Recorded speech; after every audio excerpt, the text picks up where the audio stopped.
ಎಲ್ಲರಿಗೂ ನಮಸ್ಕಾರ. ಅಣತೆ ಕಿಚನಿಂದ ಈ ದಿನ ನಾನು ಪನ್ನೀರ್ ಮಟರ್ ಮಸಾಲ ಗ್ರೇವಿಯನ್ನು ಮಾಡ್ತಾಯಿದ್ದೀನಿ. ಬನ್ನಿ ಫ್ರೆಂಡ್ಸ್, ಹೇಗೆ ಮಾಡೋಣ ಅನ್ನೋದನ್ನ ನೋಡೋಣ. ಮೊದಲಿಗೆ ನಾನು ಒಲೆಯ ಮೇಲೆ ಒಂದು ಬಾಣಲಿಯನ್ನು ಇಟ್ಕೊಂಡಿದ್ದೀನಿ. ಈ ಬಾಣಲಿಗೆ 2-3 ಚಮಚ ಎಣ್ಣೆಯನ್ನು ಹಾಕ್ಕೊಳ್ತಾ ಇದ್ದೀನಿ. ಈ ಎಣ್ಣೆ ಕಾದ ನಂತರ 2 ಪೀಸ್ ಚಕ್ಕೆಯನ್ನು ಸೇರಿಸ್ಕೊಳ್ತೀನಿ. ಇದಕ್ಕೆ 4-5 ಲವಂಗಗಳನ್ನ ಸೇರಿಸ್ಕೊಳ್ತಾ ಇದ್ದೀನಿ. ಮತ್ತು ಖಾರಕ್ಕೆ ನಾನು ಒಂದು 4 ಹಸಿಮೆಣಸಿನಕಾಯಿನ ಸೇರಿಸ್ಕೊಂಡಿದ್ದೀನಿ. 1 ಇಂಚು ಶುಂಠಿಯನ್ನು ಈ ರೀತಿ ಚಿಕ್ಕದಾಗಿ ಕಟ್ ಮಾಡಿ ಸೇರಿಸ್ಕೊಂಡಿದ್ದೀನಿ. 2 ಗೆಡ್ಡೆ ಬೆಳ್ಳುಳ್ಳಿಯನ್ನು ಹಾಕೊಳ್ಳೋಣ. ಎಲ್ಲವನ್ನು ಈ ಎಣ್ಣೆಯಲ್ಲೇ ನಾವು ಫ್ರೈ ಮಾಡ್ಕೋಬೇಕು. 1-2 ನಿಮಿಷಗಳ ಕಾಲ ಈ ರೀತಿ ಫ್ರೈ ಮಾಡ್ಕೊಳ್ಳೋಣ. ಇದಕ್ಕೆ ನಾನು 4 ಈರುಳ್ಳಿಯನ್ನು ಉದ್ದವಾಗಿ ಹೆಚ್ಚಿಟ್ಕೊಂಡಿದ್ದೆ. ಆ ಈರುಳ್ಳಿಯನ್ನು ಇದಕ್ಕೆ ಸೇರಿಸ್ಕೊಳ್ತಾ ಇದ್ದೀನಿ. ಇದನ್ನು ಸಹ 1-2 ನಿಮಿಷಗಳ ಕಾಲ ಚೆನ್ನಾಗಿ ಈರುಳ್ಳಿ ಸಾಫ್ಟ್ ಆಗಬೇಕು. ಅಲ್ಲಿವರೆಗೂ ನಾವು ಚೆನ್ನಾಗಿ ಬೇಯಿಸ್ಕೊಳ್ಳೋಣ.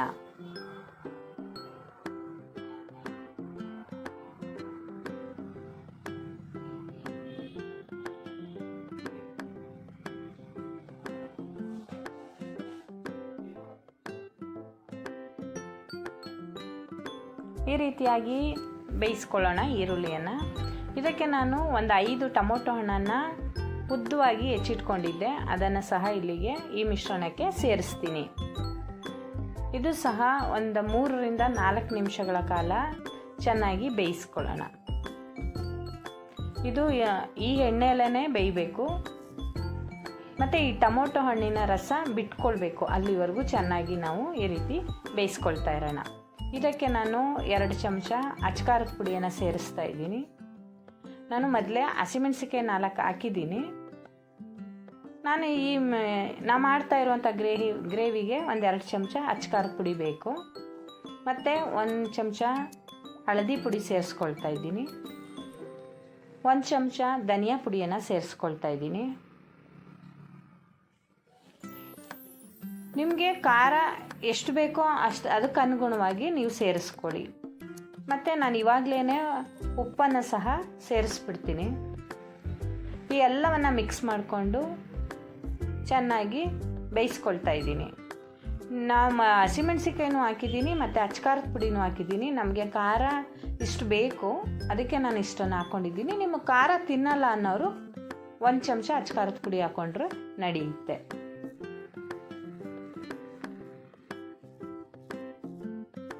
ಈ ಟೊಮೊಟೊ ರಸ ಬಿಟ್ಕೊಳ್ಳೋವರೆಗೂ ಹೀಗೇ ನಾವು ಬೇಯಿಸ್ಕೊಳ್ತಾ ಇರಬೇಕು.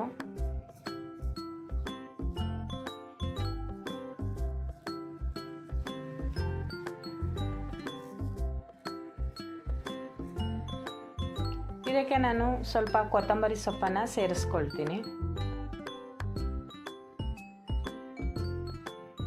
ನೋಡಿ, ಇವಾಗ ಟೊಮೊಟೊ ಹಣ್ಣಿನ ರಸ ಬಿಡೋದಕ್ಕೆ ಶುರುವಾಗಿದೆ.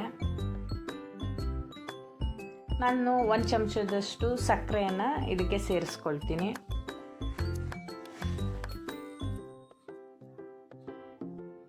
ನೋಡಿ, ಆಗಲೇ ನೀರು ಬಿಟ್ಕೊಂಡಿದೆ. ಈ ರೀತಿಯಾಗಿ ಚೆನ್ನಾಗಿ ಬೇಯಿಸ್ಕೋಬೇಕು. ನಂತರ ಸ್ಟವ್ ಆಫ್ ಮಾಡಿಬಿಟ್ಟು ತಣ್ಣಗಾಗಲು ಬಿಡಬೇಕು. ತಣ್ಣಗಾದ ಮೇಲೆ ಇದನ್ನು ಮಿಕ್ಸಿ ಜಾರ್ಗೆ ಹಾಕ್ಕೊಳ್ತೀನಿ. ಈಗ ಇದನ್ನು ಚೆನ್ನಾಗಿ ನೈಸಾಗಿ ರುಬ್ಕೊಬರಬೇಕು. ನೋಡಿ, ಇವಾಗ ರುಬ್ಕೊಳ್ತೀನಿ ನೈಸಾಗಿ. ನೋಡಿ, ಈಗ ಈ ರೀತಿಯಾಗಿ ರುಬ್ಕೊಂಡು ಬಂದಿದ್ದೀನಿ ನೈಸಾಗಿ. ಈ ಥರ ಇರಬೇಕು. ಮತ್ತು ನಾನು ಫ್ರೈ ಮಾಡ್ಕೊಂಡಿದ್ನಲ್ಲ, ಅದೇ ಬಾಣಲಿಗೆ 1-2 ಚಮಚದಷ್ಟು ಬೆಣ್ಣೆಯನ್ನು ಸೇರಿಸ್ಕೊಂಡಿದ್ದೀನಿ. ಈ ಬೆಣ್ಣೆ ಕರಗಿದ ಮೇಲೆ ಏನು ನಾನು ರುಬ್ಬಿಟ್ಕೊಂಡಿದ್ನೋ ಅದನ್ನು ಈ ಮಿಶ್ರಣಕ್ಕೆ, ಬೆಣ್ಣೆ ಮಿಶ್ರಣಕ್ಕೆ ಮಿಕ್ಸ್ ಮಾಡ್ತೀನಿ.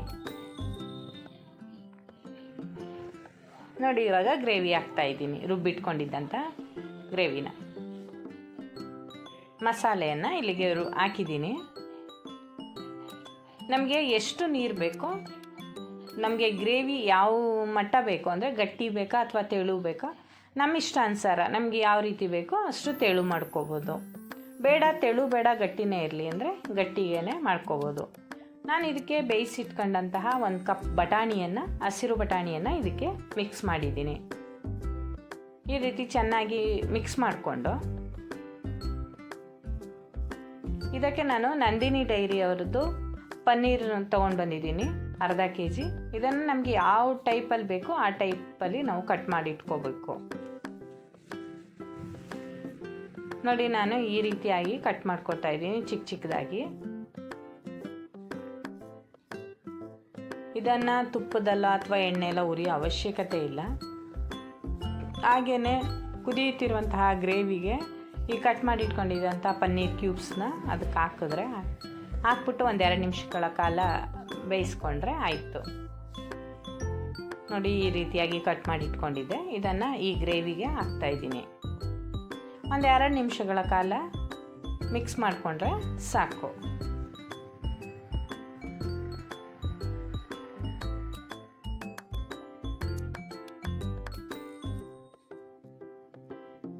ಈಗ ಕೊನೆಯಲ್ಲಿ ಇದಕ್ಕೆ ಸ್ವಲ್ಪ ಕೊತ್ತಂಬರಿ ಸೊಪ್ಪನ್ನು ಸೇರಿಸ್ಕೊಳ್ಬೋದು.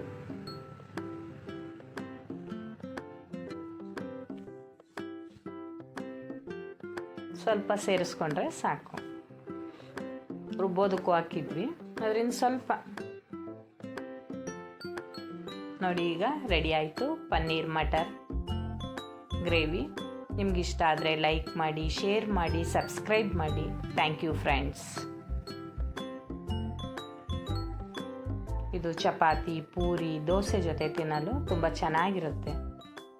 ಒಂದ್ಸಲ ಟ್ರೈ ಮಾಡಿ ನೋಡಿ.